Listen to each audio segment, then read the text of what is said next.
All right, here's our final example for optimization. We're building water troughs. So it really helps to draw a picture, which we'll get to in a minute. But you have a water trough in the specifications. You can read the specifications. So what we're given is that we have 60 centimeters of sheet metal, and we're given how this metal is to be formed, so where we're turning up the ends of it. And we want to optimize the volume of water that the trough can hold. So obviously it's not going to be a flat sheet because it wouldn't hold the water.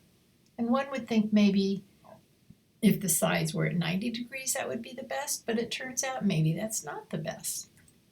So let's draw a diagram, and this is using the specifications that were given, and you should pause and just make sure that you see that the diagram does match that information.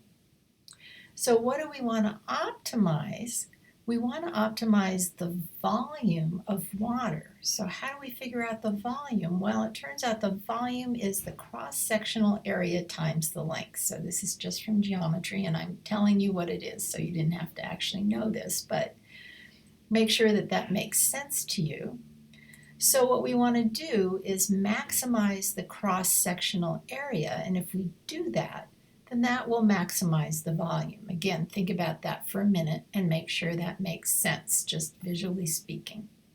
We do have some constraints, and that is that each side is 20 centimeters long and our base is 20 centimeters long. So also our angle is going to be somewhere, well, we know it's going to be greater than 0, and it's probably also going to be less than or equal to a 90-degree angle, because if we start bending those sides in at bigger than a 90-degree angle, I don't think we're going to get the volume that we want.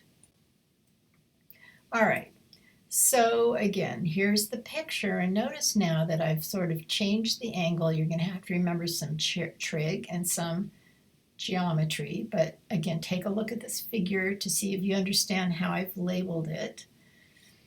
And notice that we have some triangles here, the way that I've drawn it. So using trig, b is equal to 20 times the cosine of theta. Make sure that you know how to do that. And h is equal to 20 sine of theta. So we're just using the relationships in that right triangle to come up with these little equations. And notice that these equations build in our constraints. The area based on theta is 20 times h. So notice we're looking at that rectangle in the middle. That cross-sectional area is 20 times h. And plus, we have two triangles on either side, and their area is 2 times 1/2 BH. That's just the area of a right triangle. So if we now plug in 20 sine theta for B and 20 sine theta for H, now we have a formula that is really just based on that angle.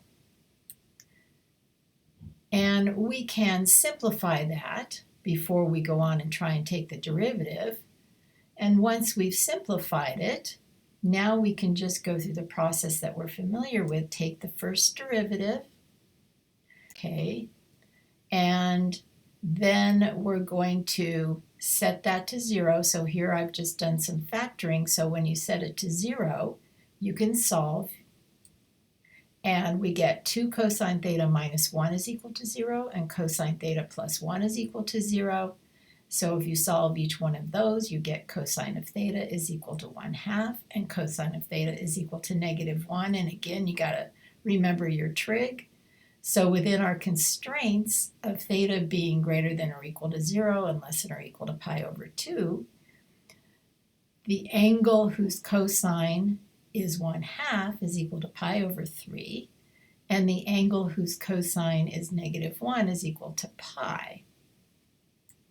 Well, pi is too big. That would make it a flat sheet of paper, or sheet of metal rather.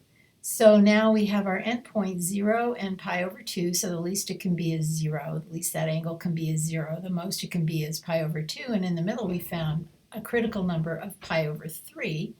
And so now when we substitute those angles into our formula for the area, we get 519.6 being the maximum area. So remember we said that when we maximize the cross-sectional area, which is what we just figured out, that maximizes the volume.